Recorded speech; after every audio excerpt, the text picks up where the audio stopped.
Damn, son, where'd you find this?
baseball cap falling in my lap.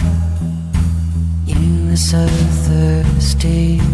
Could you love me instead of all the boyfriends you got?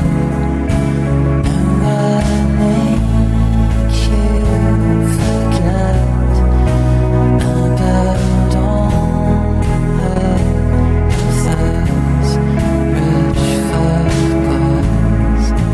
Kiss it off me if you're gonna break my heart. This is a good start. Kiss it off me.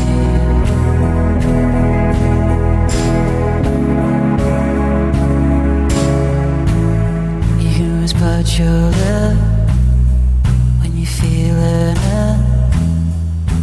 as we move slowly. Any beach baseball cap is tossed under the rack of clothes and your jewelry, and you beg for it in the morning again before you go to the gym. Said it's a bad habit. You just can't quit. Kiss it off me if you're gonna break my heart. This is a good start. Kiss it off me.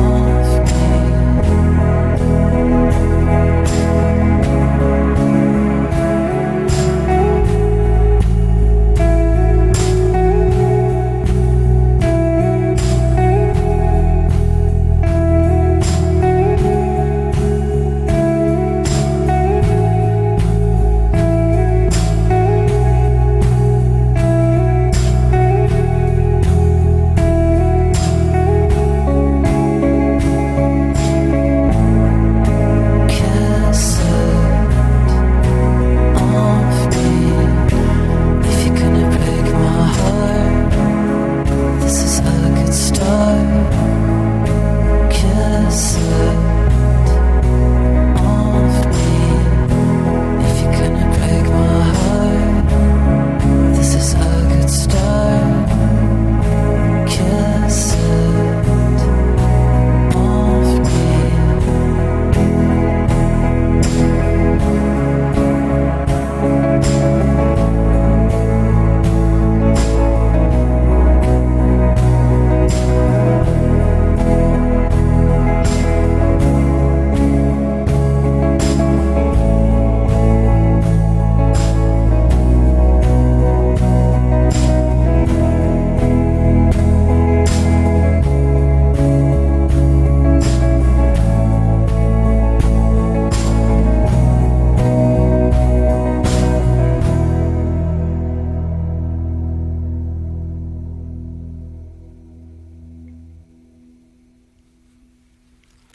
It's Cigarettes After Sex live here on KEXP, playing some new songs from the brand new record Cry that just came out on October 25th.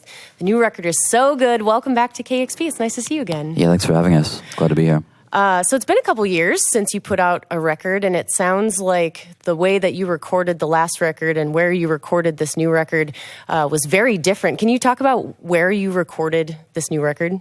Yeah, actually, it was mostly done in Mallorca, Spain, in this kind of, I guess we're calling it like a mansion-like house that was really isolated and like kind of in the middle of nowhere. And we just thought, the idea was actually to kind of always, in this band, record in exotic locations, or just kind of like strange locations even. And then at this point, it's like we had I guess like the time worked out where we were in Spain, so we just thought, why don't we go to this like great place in Mallorca and just record something and see what happens. How did you find this place in Mallorca? Well, actually, our label head, Tim Putnam, like knew that we wanted to record, you know, kind of all over the world, and like I just said, in all these kind of like crazy or exotic places. Yeah. And he was kind of on the search for a place, and he found this like really great house. and just said, "What do you think about this?" And we said, "Yeah, it looks great. Let's do it." Cool. Can you describe what the house looked like, what the scenery, what the backdrop was? What were you looking at while you were recording this? Oh yeah, well, I mean, it was great. It was just like this very like kind of modern architecture, and it was just framed with like, you know, kind of this like desert around us, just like trees and bushes and like in the sand and kind of everything around us. And we actually found that we liked recording. There was this like great little courtyard, and we just set up all of our gear and we just recorded kind of under the stars every night. I just thought that was kind of like the way to do it. There was even like kind of thunderstorms. It was kind of everything you would want. Wow. You know, like for like what we were going for. So it worked out really great. Can you actually hear the ambient noise in the recordings? It's funny, yeah. I mean, even like we had these ambient mics set up. I don't think we could use them in the mix, but it was just like all just crickets. Wow. Crickets and like, and then at like 3 a.m. every night, like just the sprinklers would come on. There were just like sounds of rain. There were just sounds of everything in there. So there's a sense of it, like, but it's like kind of more buried, I would say now, in the final mix. What other exotic locations have you recorded in? I guess, you know, that's funny because the idea was the recording exotic locations, but that's probably like the first one we've really done. But also on this record, there's one other location, and that was in Bochum, Germany. We'd played this really great show, like on one of our first European tours, and went to this great cathedral in Bochum, Germany. We just loved the show so much, we thought, hey, why don't we come back and do a recording session here? So the song Don't Let Me Go, the first one we played, is taken from that, and then another song called Touch. So it kind of like worked our way into like more and more exotic. And so it was kind of like, all right, first thing was a stairway in El Paso, in my hometown. Then there's like a little practice space, which is not exotic, in New York, in Brooklyn. And then we did the cathedral in Germany, and now this Mallorca, Spain thing. So I guess we're working our way into that. Do you have any wish list places that you'd like to try and go to? I keep thinking about that. You know, I know like since like, you know, so many movie theaters have closed down kind of all over the country just because of like the state of the way things are, like everything's like streaming now and Netflix and all that. It'd be great to kind of just go like across the US and find these really abandoned movie theaters, you know, and kind of just do some sessions in there and see what it's like. You know, I'm sure there's like some really great old ones we could find. Yeah, there's a couple here. Really? Okay. I'll let you know where they are. Okay, maybe tonight then. Yeah. You described this new album as being like a film. What do you mean by that? I guess it's just like the way that I tend to write is I feel like that I just love film so much, but I'm not a director or anything, so I love just the idea of scenes, like the words and the music create this kind of scene in your mind. And that's like, you know, the same way that you go watch a movie and you see a scene before you, but these songs for me like all like are just kind of like scenes, and even like verse to verse is a scene. Like specifically like the song we're going to play at the end, Falling in Love, is like two like really specific scenes, the two verses, to me. And like many of the songs we've done even on our last record, it's like, here's this scene, this takes place on the Lower East Side. Here's this scene like in a bedroom in New York or something. Or so I kind of think of it that way. So it becomes a movie in that way. That's just every song has its own little scene. Yeah. And are they more autobiographical, or is there a plot that follows through it? Do you have characters that you think about? Yeah, there's even recurring characters in many of the songs, and so just because the songs to me are like a journal, they're like a memoir or something. So if I'm telling my real life, then some of these relationships have lasted, and some were a long time ago, and they, you know, maybe you talk to that person again later.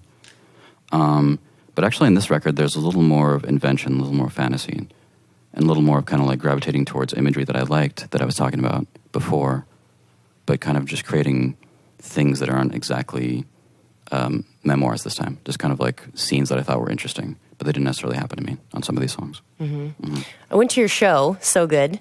Thanks. You have a visual component to it, so you have images of women, you have images of maybe rain falling. Yeah. How do you curate those images for your live shows? And did you create those? I wish. No, those are like taken from like all the masters of cinema and stuff like that.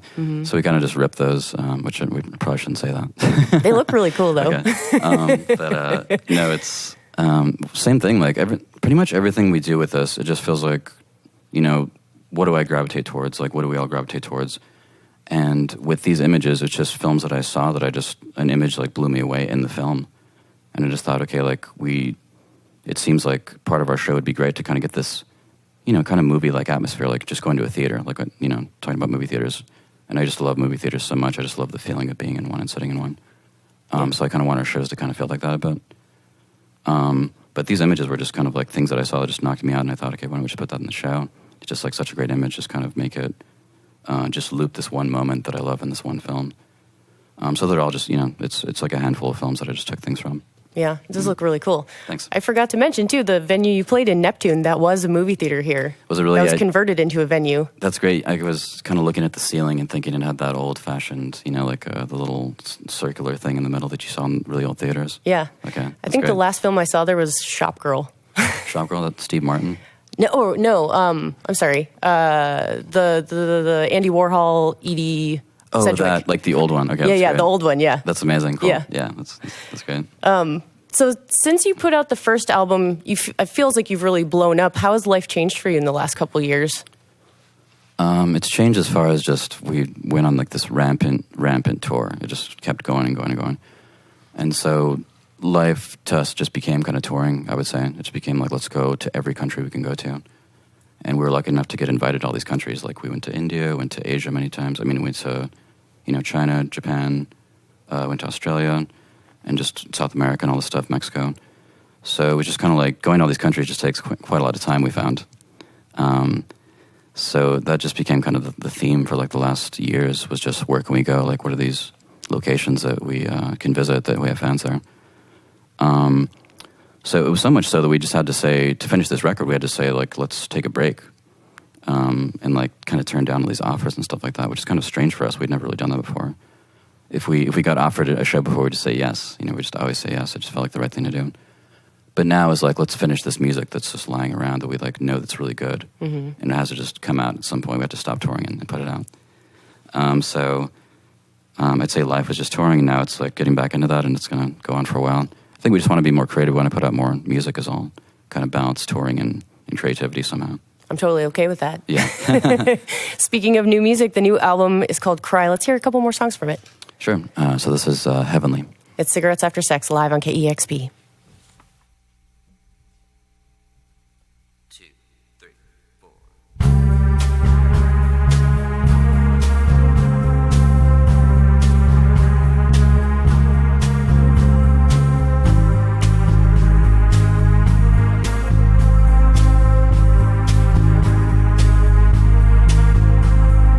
Wanting your love to come into me, feeling it's love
go on dates to watch the same movie,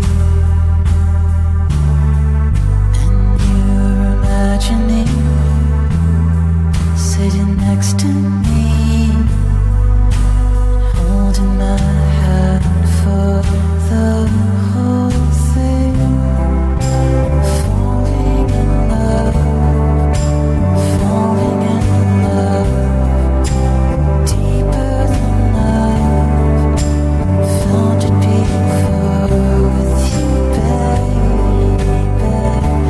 I feel love, falling in love with all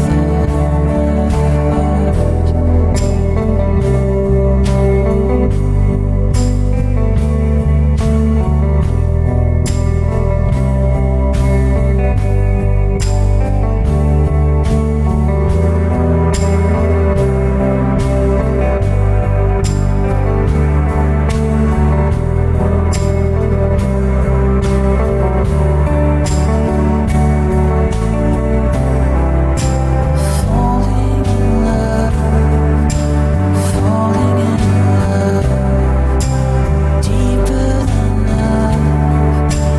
Found it before with you, baby. I feel love, falling in love with all my heart.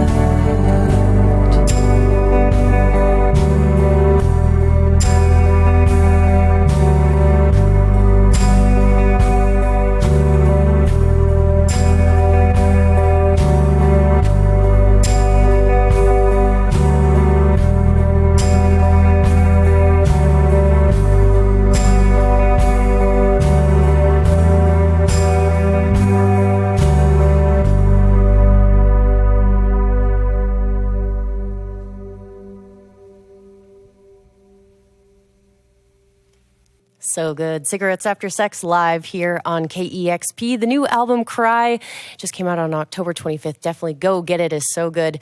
And so nice to see you all again. Thank you so much for coming by. Yeah, it's our pleasure. Thanks for having us again. Love being here. Great. Have a great rest of your tour.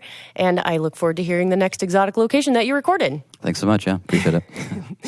Keep it tuned right here to the station where the music matters, 90.3 FM KEXP Seattle. Discover new music at listener-powered KEXP.org.